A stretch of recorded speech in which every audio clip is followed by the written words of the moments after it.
It's the only show on television where they have to eat scorpions and sleep in the mud. I can get dirty, and I like it. What's not to like? I don't know if I like this. It's time to get kicking. Would you ever think about dating her? Yeah.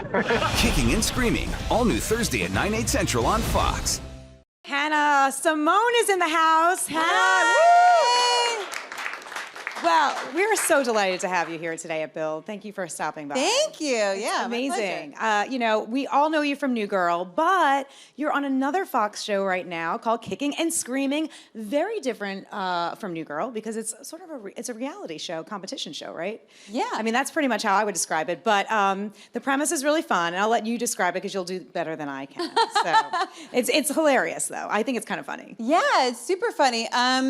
I had just wrapped shooting New Girl season 5. I'm like, what year are we on? On season 5, and Fox knows that I'm a big traveler, big adventurer, and they said, we've come up with this brand new show where we pair people with their polar opposites and throw them in the jungle and see if they can survive the jungle and each other.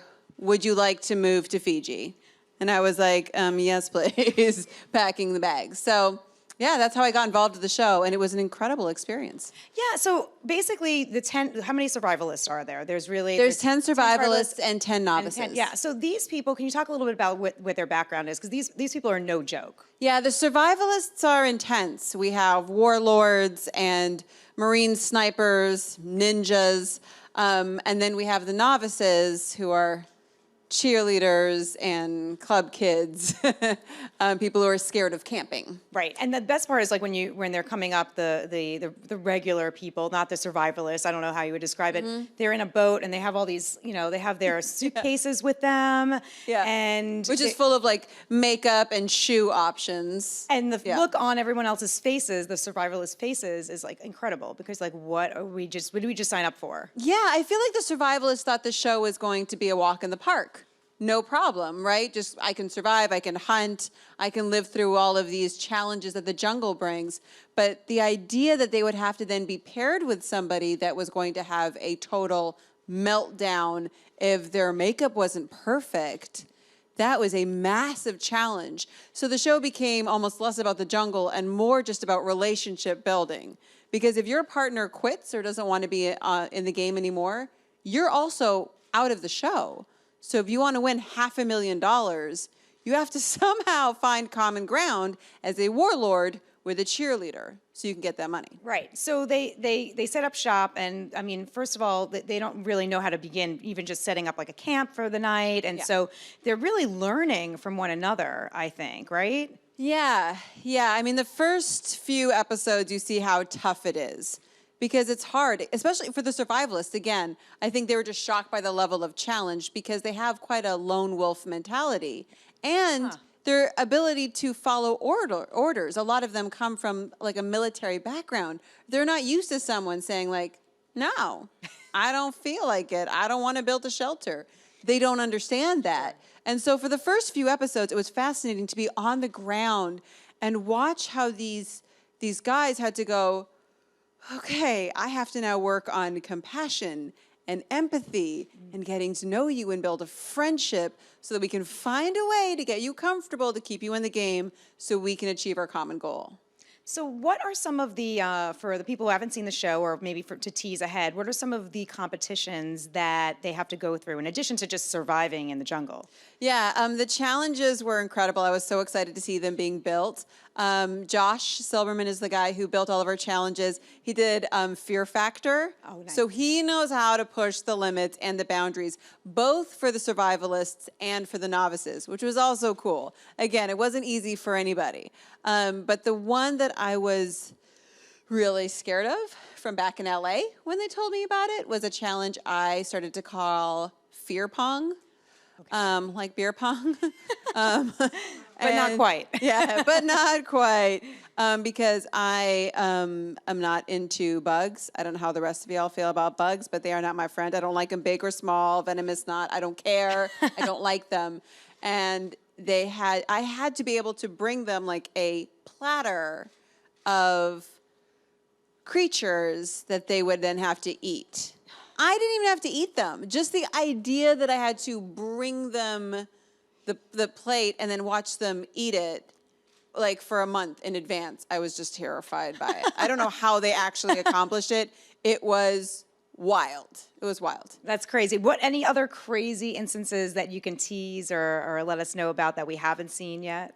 Yeah, I mean, I think what was interesting for me is to watch the relationships outside of the partnerships build. That was interesting too, because we have a lot of good-looking boys and girls on that show, and you're in the jungle, and you're scared, and you might want someone to keep you warm. And so it's amazing. You throw people literally on a deserted island, they start to like each other a lot. Yeah. So it was, for me, again, like being a fan of the genre of the show, and then to be out there and to see like, oh, this is all real. This is not for TV. This is real romance happening. This is real frustration. This is you really living out there in the jungle. It was so cool. They're bonding, they're hanging out, and I'm sure it's just like working with someone, whatever it is. You just get to know some people, and even as different as they are, they found some common ground, it seems. That was cool over the course of the month and over the course of the show, was to watch how people started to realize how much they had in common. Initially, all they saw were their differences. All they saw were their challenges. And then you start to go like, oh, we're more alike than dissimilar. Like that's a world lesson. I feel like government leaders should pay attention to that. That's true. We'll take you to Fiji, put you on Kicking and Screaming. It'll be fine. Don't worry. Life lessons by Hannah Simone. I'll guide you through it. It'll be okay. You eat a bug, you'll survive. Okay, so what about your conditions? Because you're not doing the challenges. I mean, you're helping them with the challenges. I mean, not Right. physically doing them. What were your conditions like?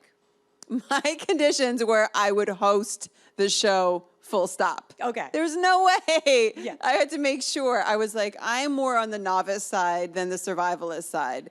The idea of sleeping out in the jungle and having to hunt for my own food and not being able to take a shower, I was like, all the credit to you guys for being able to push yourself that far out of your comfort zone.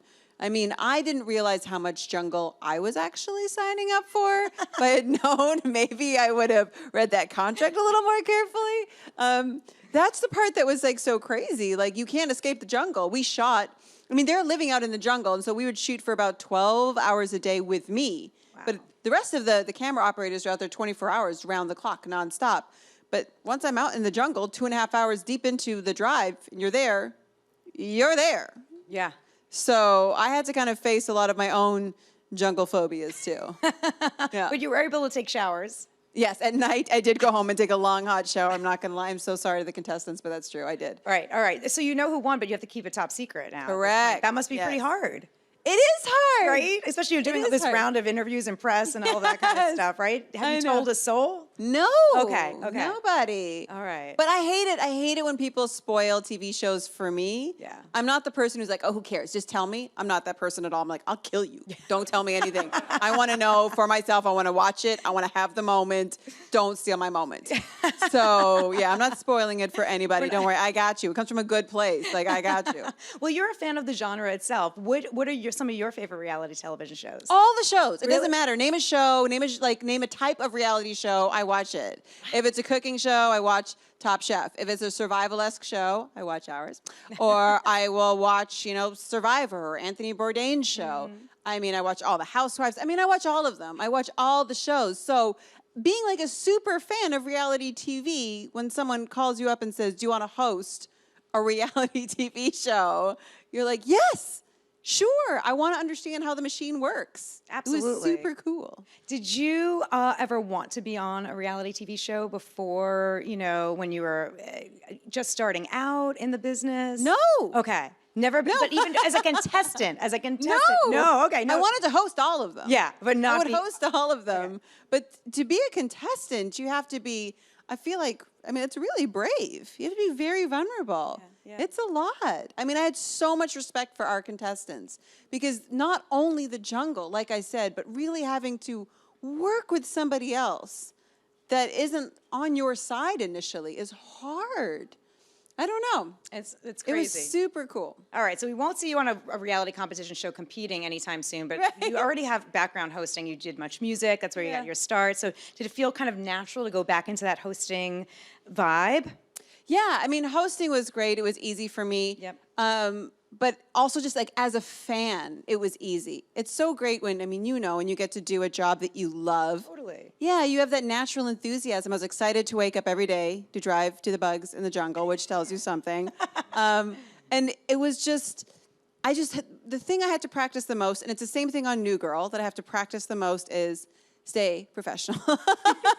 Don't sit there and be like, what are you thinking? If you choose that thing in that game, you're going to lose. That's a because when you're on the couch at home watching TV, you shout at your TV That's about so how true. ridiculous everybody's being. But when you're hosting it, you can't do any of that stuff. So you have to just sit there and be like, all right, contestants, great job. And I'm like, terrible job. What are you thinking? That's nuts. So I had to remember I'm a host. I'm not on my couch at home. Get it together. Get it together. All right. Well, I sit down on the couch watching you on New Girl each week. I love New Girl. I watched it from the beginning. 6 seasons in. Okay, we're winding down season 6. Yeah. So how do you?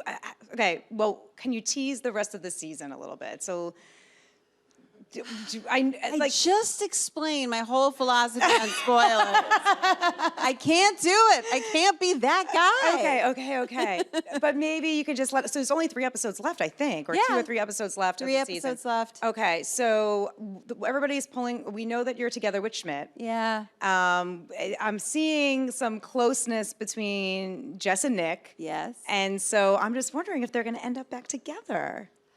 I can't say Okay. because I'd be the worst. Yes. I think the thing that's been the most funny about this season is last season, Cece and Schmidt got married. And so now when I walk down the street, people come up to me and are like, you guys got married, where's the baby?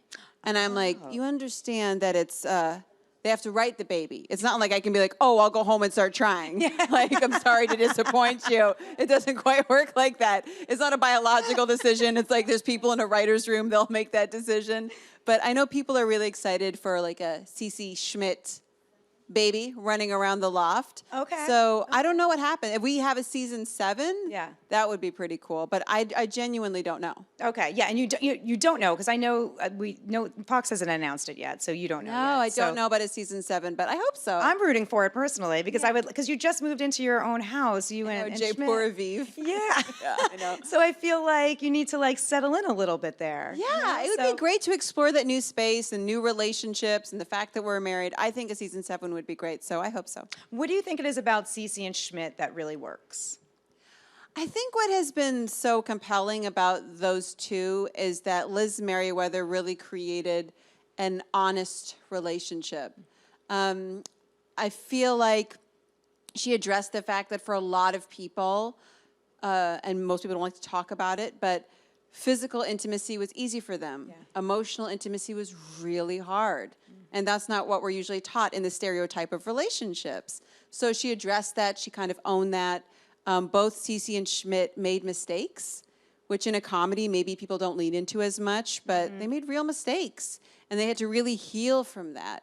I think a lot of people relate to their stories so that when they finally decided to be together and to go to that next step, everybody was so invested and could really see a lot of themselves in their own relationships in theirs. So it's been so nice. It's been like such an authentic run of it, 6 years, you know, and it makes sense and it wasn't rushed. I think that's what was cool too. Yeah, and it's really interesting that you said that it's a lot of people can relate to, because it was a lot of stop and go with that relationship, and I think Yeah. that's really real in real life. That Yeah. was, you know, you date someone for a little while, you go your own separate ways, and then you wind up finding the person again. So that's really nice, and I was rooting for them to be back together. So it's great.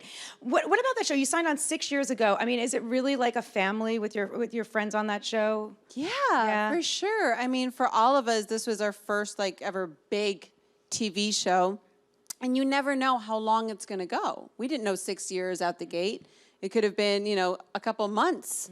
And so you're kind of all in it together. And then the show became more successful, and you're experiencing things that you've never experienced before.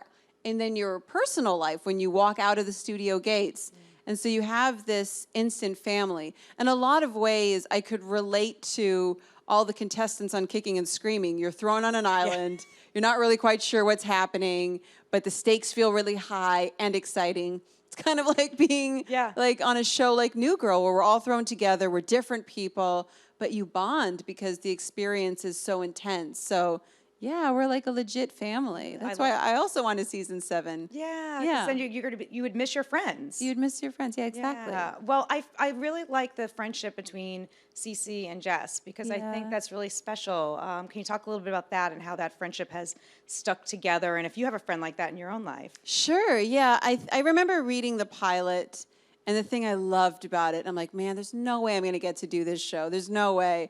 But I related to it so much because in the pilot, if you guys remember way back when Jess moves in with the guys, her best friend Cece, my character, comes over, and, you know, they're a trio of good-looking guys, doesn't come over, isn't kind of like flirting with them or being, you know, divisive. She comes in like a real girlfriend will, sits down with those boys and says, if you touch her, I'm going to kill you. Okay? Mark my words, which is what your real girlfriends will do. Yeah. And I feel like often in comedies, they pit women against each other to find like funny moments. And I love that the Cece Jess relationship reflects my own with relationships with my girlfriends, which is like ride or die. Yeah. Like, I got you. No one's, if they come for you, they come for me. And then it's all over. And that's been like that for 6 years. It's like a real sisterhood. And that's the great thing of having a female showrunner. Like Liz Merriweather gets it. She's down with her girls. She gets it. And I think she's been so honest about the relationship between Jess and Cece and always had each other have each other's backs, which is cool. That's rare. She also gets the guy story too, easily. Yes. You know, because it's great. I mean, just seeing how the friendships have grown through the years and how you all have gotten on the show closer. But I think Cece has grown as a person too. Can you talk a little bit about that? I mean, you know, work-wise and life-wise. Yeah, I mean, they're going through a real critical point in their lives. I call it like that dysfunctional period we all face where, you know, you're not living at home anymore, but you're also not like married with children. So your friends become your family. And you're just trying to figure it out. You're trying to figure out where to live, what you really want to do in your life. If I pick this one thing, do I have to do this one thing forever? Yes. You're struggling with your relationships. Is that like the guy, like the forever guy? I don't know. Like, how am I supposed to know? Nobody tells you. Yeah. And she kind of addresses all of those things over the course of the show. And we've had 6 years to kind of work through it and figure it out. And so Cece's gone through all of that too. You see the guy she dated in the beginning, and then this completely unlikely character, Schmidt, who's like all in. She's just like, really? Okay. And so they try to, but they start with like a friendship, but then that scares them. And so then they just start to hook up. And I mean, it's been fascinating to watch her grow, to realize I can't be a model forever. So, and then she starts to value education. I've got to go to school. So it's been nice. I mean, that's just been like the gift of finding out that every year we kept coming back, is that you get to stay with the character for years. No movie lets you do that. Right. Yeah. No, that's true. That is yeah. true. And it's like, and you have a steady job and you're going to it each week or whatever it is, every day, and you're around these people that you're with all the time. We only have a couple minutes left before we get to fan questions in the audience, but what else are you working on? I know you got the 2 shows or potentially 2 shows. Do you have any other films coming out or anything else that you're working on? Yeah, I shot 2 films last summer. I shot Why We're Killing Gunther, which is a mockumentary comedy. I play an assassin with a team of assassins. Taran Killam wrote it and stars in it from SNL. Bobby Moynihan's in it too, and Arnold Schwarzenegger is in it. Wow, which nice. was super cool because I grew up watching him in all these action comedies, and to do a scene with him where he's like threatening to kill me and I'm threatening to kill him, I was like, again, I had to learn how to be professional, and I was like, Hannah, don't freak out. Just hold the gun at Arnold. That's so weird. It's so normal. Crazy. All in a day's work. Yes, it was so wild. It was so great. He was so funny. So why we're killing Gunther is coming out, and then I did a film called Band-Aid with Zoe Lister-Jones. Oh, cool. So Zoe Lister-Jones played Fawn Moscato on New Girl, and she's on a show called Life in Pieces. And she wrote it, she directed it, she starred in it. I'm in that film with her.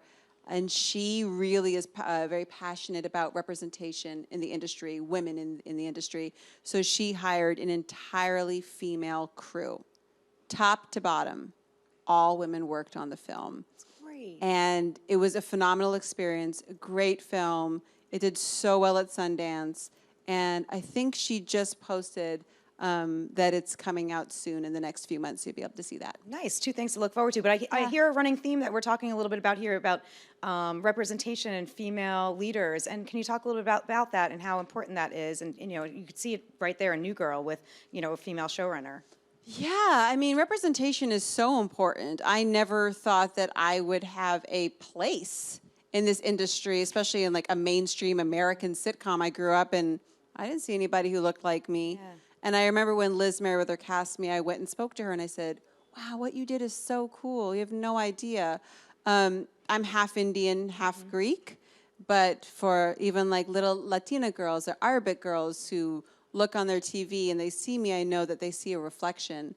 That to me is change, it's progress. And I remember she looked at me and she was like, oh. She was like, I just cast like the funniest actress. It's like no big deal. I'm like, oh, the fact that you said that is incredible. That's amazing. That shows progress. So that's really cool. And with Kicking and Screaming even, all those shows that I watch when I come home from a long day at New Girl that are travel adventure series, they're all hosted by men. Yeah. So it was really cool. I got so excited to be like, wow, it's going to be like a woman leading out in the jungle. So yeah, I feel like representation is important. We often focus on all of the challenges and obstacles that exist, which are important to address, but there's a lot of successes and things moving forward that we should also try to shine the brightest light on. Well, great. I absolutely agree with that. Before we let you go, I'd love to get a couple of questions from the crowd. Sure. Yeah. Hey, Hannah. Hi. Really great to meet you. Nice Such to meet a you fan of too. New Girl as well, and I'm really proud of the cast and how far have they gotten in all these seasons. Oh, thanks. Yeah. So what I wanted to ask you, I know you definitely have probably been the new girl in several situations, not just on TV or in film, but in life in general.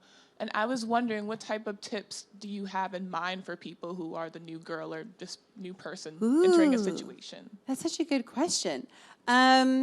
I feel like I've constantly been the new girl. My family moved countries every few years. So I actually went to 4 different high schools in 4 different countries. And I don't know if y'all remember high school or if you're still in high school, but that is not easy. So the quickest way I learned to deal with being the new girl was to find a small community of like-minded people as fast as possible. And I wasn't the best singer or dancer outside of my shower, but I love to act.